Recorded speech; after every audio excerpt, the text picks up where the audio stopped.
Andrei Tarkovsky said that there were two types of directors, the ones that imitate the world they inhabit, and the ones that create their own. I wonder where that leaves directors that make period pieces. They strive to recreate a world, but not one that exists anymore, or that they've ever lived in. It demands an extreme amount of attention to detail to breathe air into them. And unlike wholly created worlds, you are restrained to a certain reality, restricted by the boundaries of the past. If you don't respect these limits, you run the risk of being anachronistic or revisionist and end up with extravagant, well-decorated movies, but lack an authentic, genuine soul from the period you're trying to revive. So how do you recreate a world you have not lived in?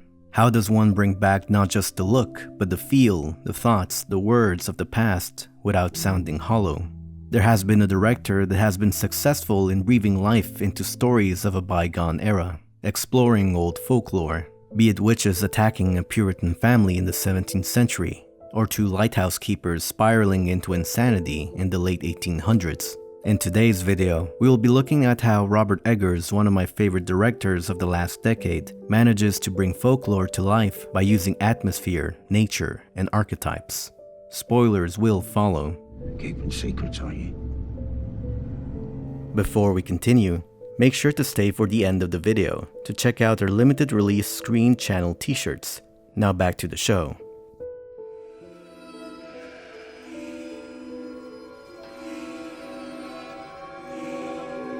In order to provide the rarefied air needed for folklore to be brought to life, you need it to be sustained by the right atmosphere. Folk tales are the stories of common folk of the past, their daily lives, their struggles, their conflicts. So naturally, to be able to represent that, you need to be able to understand them. Robert Eggers must first make these stories feel real to him. It must come from an actual place. If I can't experience what I write as my own memories, it can't be truthful. He does so by obsessing over research. He personally searches for books on and of the era, journals of real lived experiences, contemporary works of art, lexicons, slang dictionaries, dissertations, learning the rules of the dialect and of the reality.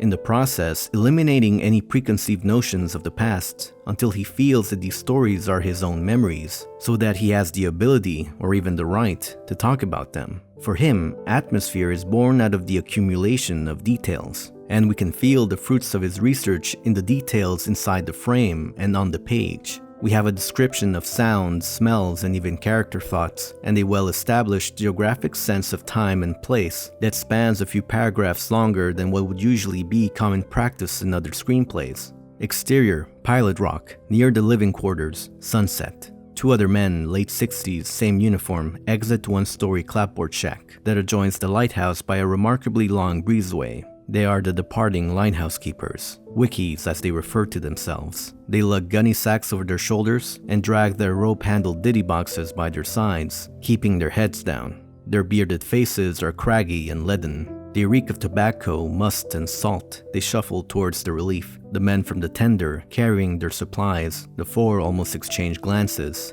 but they don't bother. The foghorn bellows. By creating atmosphere, he's able to supply the fertile ground to get great performances from his actors and great reactions from the audience. You feel like you're watching a lost documentary. The atmosphere also places you inside the character's headspace. This can be seen with the use of the movie's aspect ratios. In The Lighthouse, the nearly square 1:19:1 aspect ratio extends to us the cramped close-quarters sensation felt by the lighthouse keepers. A good example is the scene where young Thomas is running outside in the storm, but if you notice the way it's framed close to his face, he looks like he's running in place, drowning in the frame, showing that no matter the effort, he can't escape. In The Witch, the 1:66:1 aspect ratio is wider but also great to represent the tall trees of the forest looming over the characters, the trees being an extension of the unseen witch. The lack of light due to the period also makes us feel like we're huddling around a campfire, ready for a ghost story. Eggers chose to film on overcast days to give an ever-present gloomy feel, and at night, we only have dimly candlelit rooms, the flame flickering in the dark, just like the family's faith being tested. At the end, when the characters have succumbed to the worst, we see a roaring fire as Thomason's new faith lets her take flight.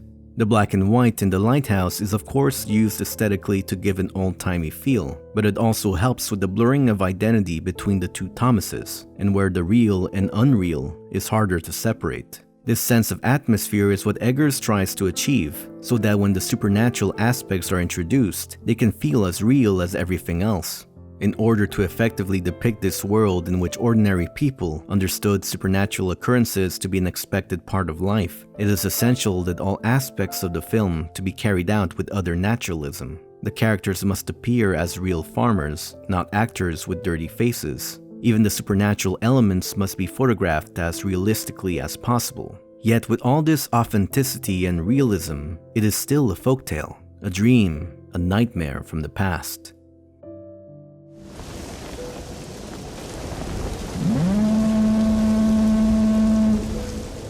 When talking about folktales, it's important to make a distinction from fairy tales. Folk stories started within the oral history shared by a community or a culture, same as fairy tales. But the difference is that folk tales are usually anonymous, attributed to a place and not a person.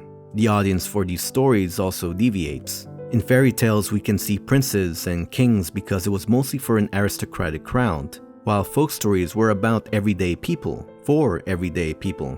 The most defining feature in fairy tales is the presence of magic and supernatural creatures. Folk tales can be supernatural but don't use magic to solve the character's struggles. What they usually explore is the conflict between humans versus nature, or humans versus other humans. In both movies, we see nature be an important source of conflict. In The Witch, Thomasin and her family are having a hard time acclimating to their exile in the woods. Their crops are rotten, their livestock is sick, and they're having difficulty hunting or setting traps.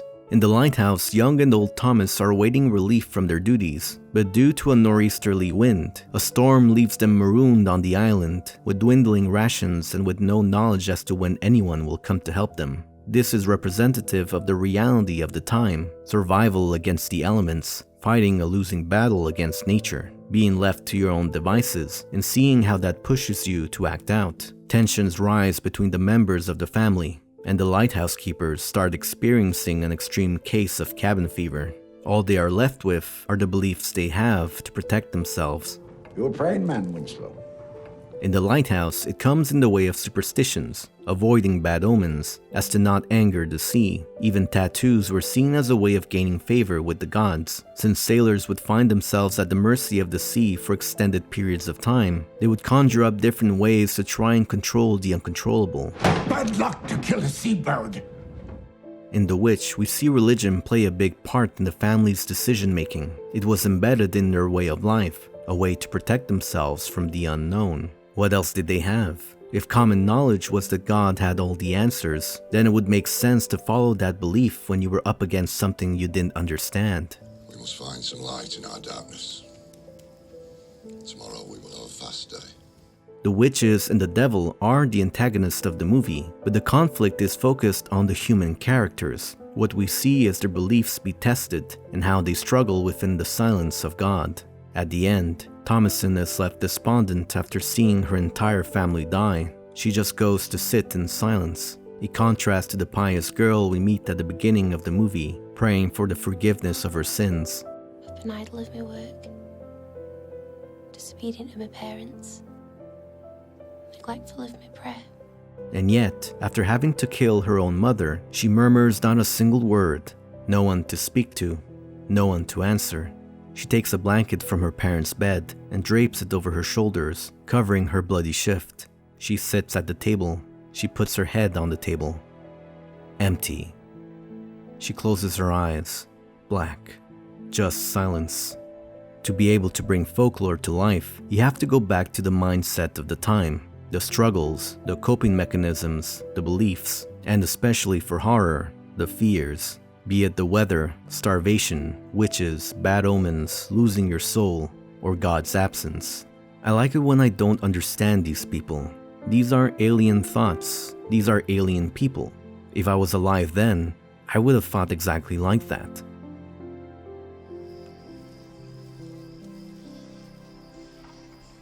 Thomasin! When you think of the woods, you might associate it to danger or the unknown.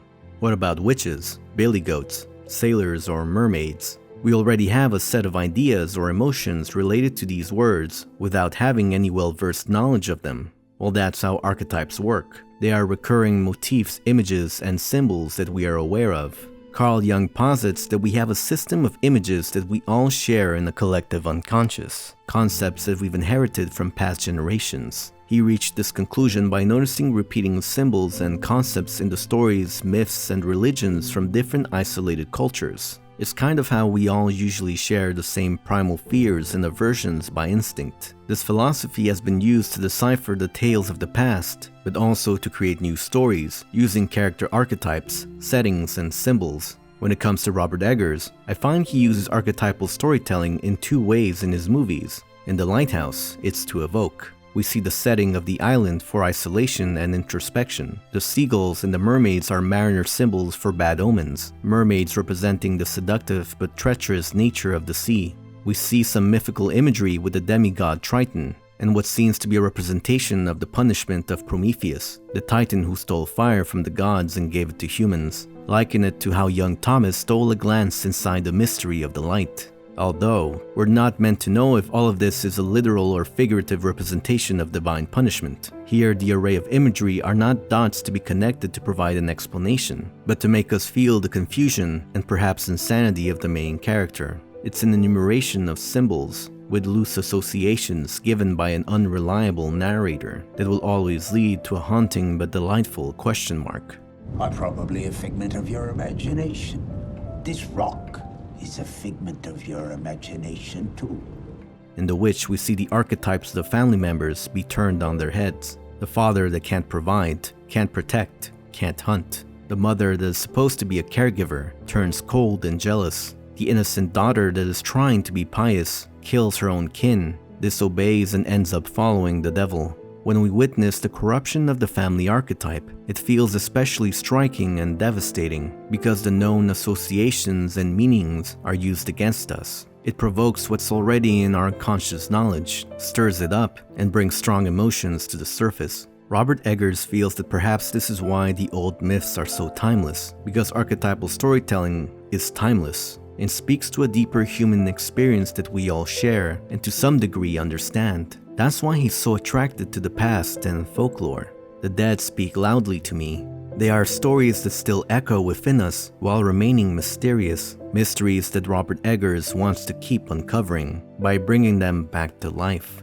Tarkovsky said that those who create new worlds are the poets of cinema, poets that give expression to what lies deep inside the audience.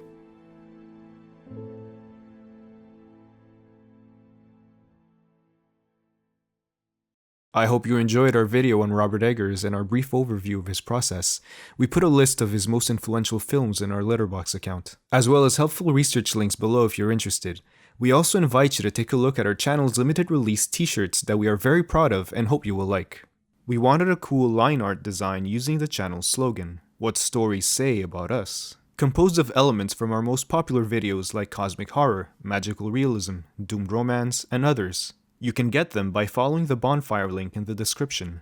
You only have until June 7th to get one before they compile all the orders and ship them out on June 15th. Before you go, please don't forget to like, share, subscribe, and set your notifications. It really helps support the channel. And finally, today's musical composition was made by Eduardo Gonzalez. If you like his work, you can find his information down in the description. Until next time.